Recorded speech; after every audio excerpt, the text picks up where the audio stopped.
പറമ്പിൽ പോയായിരുന്നു. പറമ്പിൽ പോയപ്പം പറമ്പിൽ ഈ പൈനാപ്പിൾ ഉണ്ടായിട്ടേ നിൽക്കുന്നുണ്ടായിരുന്നു. പണ്ടൊക്കെ എപ്പോഴും പറിക്കാൻ കിട്ടുമായിരുന്നു. ഇപ്പോൾ ആരെങ്കിലുമൊക്കെ പറിച്ചുകൊണ്ട് പോകും. ഇതിപ്പം നമ്മുടെ പറമ്പിൽ തന്നെ ഉണ്ടായതാണ്.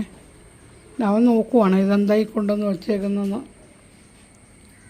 ദേ നമുക്ക് പൈനാപ്പിൾ അച്ചാറുണ്ടാക്കിയാലോ? ദേ ഞാനെപ്പോഴും പറയും നോക്കാൻ. പ്രാവശ്യം നമ്മുടെ പറമ്പിൽ തന്നെ കിട്ടിയതാണ്. ആഹാ, അല്ലെങ്കിൽ അമ്മമാർ പറിച്ചുകൊണ്ട് പോയേനെ.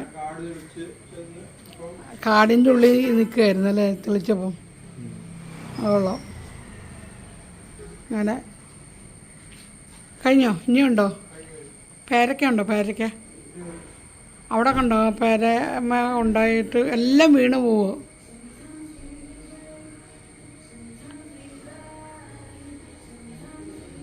പേരക്ക കയറുന്നുണ്ട്.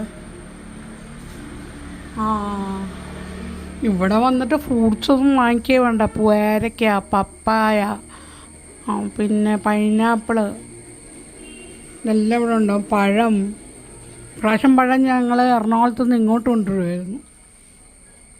അവിടെ ഉണ്ടായിരുന്ന ഒരു കൊല. ഇവിടുത്തെ ആകുന്നേ ഉള്ളൂ. 3 കിട്ടി. ഇവിടുത്തെ പറിച്ചു വെച്ച പേരക്കയൊക്കെ തീർന്നു. ഞങ്ങളുടെ ഇന്നത്തെ കൃഷിഫലങ്ങൾ അപ്പുറത്തും കാണാം. അപ്പുറത്തെ പുറകിലെ ഇതിനകത്തൊക്കെ ഉണ്ട് ഇഷ്ടംമാതിരി.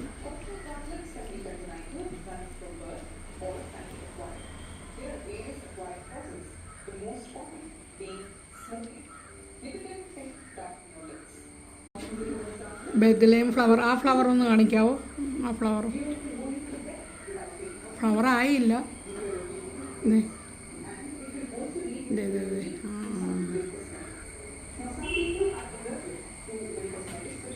ഇതേ എണ്ണയാട്ടിക്കൊണ്ടുവന്നു. തേങ്ങ ഉണങ്ങിയതുണ്ടായിരുന്നു.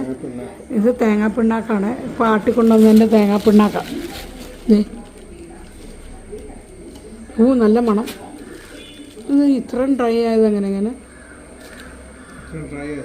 എന്താണ് എന്തൊക്കെയാണ് കൊണ്ടുവന്നേക്കുന്നതെന്ന് അറിയാം. ഇത്ര എണ്ണ കിട്ടിയുള്ളൂ. 1 ലിറ്റർ 1.5 ലിറ്റർ ഉണ്ടാവുമായിരിക്കും. പാട്ടിയതാ.